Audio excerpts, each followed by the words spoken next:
ویر دھند کو دیکھیں، اس میں ایک لمحہ، ایک مومنٹ، ایک وقفہ لائٹ کا ضرور آئے گا، پھر وہ گہری ہو جائے گی، پھر آپ کو کچھ نظر نہیں آئے گا، پھر امید اور بیم اس کے اندر اور رجا کے اندر آپ کو لائے گی، پھر لے جائے گی۔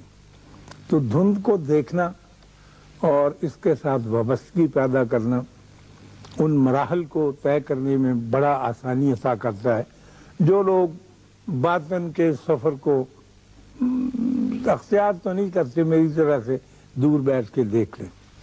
تو میں وہاں بیٹھا ہوا تھا، تو مجھے میرے اس سوال کا جواب تو نہیں ملا کہ میں دینے والوں میں سے بھی ہو سکتا ہوں یا نہیں، یا میں کوئی بڑا کام کر سکتا ہوں یا نہیں۔ البتہ مجھے میرے اندر سے ایک حکم نامہ سا ضرور جاری ہوا کہ کوئی لمبا اور بڑا کام نہیں کیا جا سکتا، لیکن تم اپنے افعال کو، اپنے ارادوں کو لمحات میں، مومنٹس میں، سٹیپس میں بانٹ سکتے ہو۔ قدم ایک اٹھانا ہے، پھر رکھنا ہے، اور پھر اس کے بعد تمہیں نیا قدم ملتا چلا جائے گا۔ تو لیکن اس میں شرط یہ ہے، باریک سی بات ہے، میں اس لیے کہتا ہوں کہ میں چونکہ آپ سے متعلق ہوں اور ایک طرح کا تعلق داری ہے میں بیان، لیکن تمہیں یہ دیکھنا پڑے گا، اور یہ بات بڑی واضح آ رہی تھی کہ جو کام کرنے لگو یہ دیکھو کہ اس کام کے اندر دل بھی ہے کہ نہیں۔ کام ایک پرسونیفائڈ چیز ہے، ایک وجود ہے، اور وجود کا ایک دل بھی ہوتا ہے۔ اگر اس کا دل نہیں ہے، صرف اس کی دلی ہے، جگر ہے، دماغ ہے، تو پھر اس کو نہ کرو۔ اگر دل ہے اس کے اندر تو پھر اس میں داخل ہونے کی کوشش کرو۔ بہت سے کام ایسے ہوتے ہیں جو دل کے بغیر چلتے ہیں، اور پھر ہم بھی بہت سے کام ایسے ہوتے ہیں جو دل کے بغیر کہ میرا دل تو نہیں کیا، لیکن میں چاچا جی کی برات میں چلا ہی گیا کہ آفٹر آل میرے چاچا کا بھائی ہے۔ اکثر ہوتا ہے نا، تو نہ کام میں دل ہوتا ہے، نہ اس فعل میں دل ہوتا ہے، نہ آپ کے آگے آنے والی چیز جو ہے وہ دل والی ہوتی ہے۔ اور اب تو سائنسدان کہتے ہیں کہ دل مکھی سے لے کر ہاتھی تک ہر ایک میں ہوتا ہے۔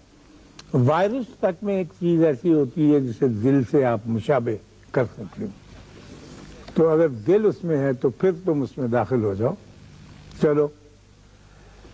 اور جب تم خلوص سے اور نیک نیتی سے داخل ہوگے چھوٹے کام میں، تو پھر تمہیں ایک سٹیپ اور ملے گا چھوٹے انداز میں، اور یہ جڑتے جائیں گے، اور وہ بڑا کام جس کا تم ذکر کرتے ہو یہ ان سے بھی بڑھ جائے گا۔ میں سمجھا سکا ہوں، یہ بہت عجیب سی بات۔ تو میں نے کہا جی، میں اب اسی وقت سوچنے لگا، میں نے کہا میں چھوٹے کام میرے تو بس اتنے ہی ہیں کہ کبھی کبھی میں دونوں جیبوں میں ہاتھ ڈال کر اپنے انداز میں کسی کو بتائے بغیر میوزیم میں چلا جاتا ہوں، عجائب گھر میں، اور ایک کونے سے دوسرے کونے تک گھوم پھر کے سامنے بینچ پہ بیٹھ جاتا ہوں۔ وہاں چاہے فاسٹنگ بدھا ہو چاہے نہ ہو، چاہے ہماری منیچر پینٹنگز ہو یا نہ ہو، یہ میرا عمل ہے۔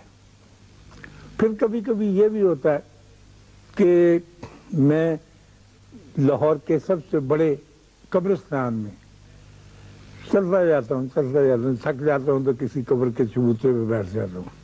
کبھی کوئی کتبہ پڑھ لیا، کبھی نہ پڑھا۔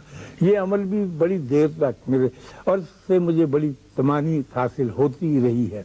اب تو عمر کی وجہ سے میں اتنا نہیں جا سکتا۔ پھر میں اپنی پوتی مایا، جس کا میں نے پہلے بھی ذکر کیا تھا، اس کے چھوٹے بھائی کو، اس کے دادا کی، وہ میرے بڑے بھائی کے پوتے پوتی ہیں۔ بچوں کو بڑا شوق ہوتا ہے اپنے بڑوں کے بارے میں جاننے کا کہ وہ کیسے تھے اور کیوں کر چلتے تھے اور کیسے رہتے تھے۔ تو میں ان کو بتاتا ہوں کہ تمہارے دادا کو جانوروں کا بڑا شوق تھا، اور ان کو ایک عجیب طرح کی خوشی ہوتی ہے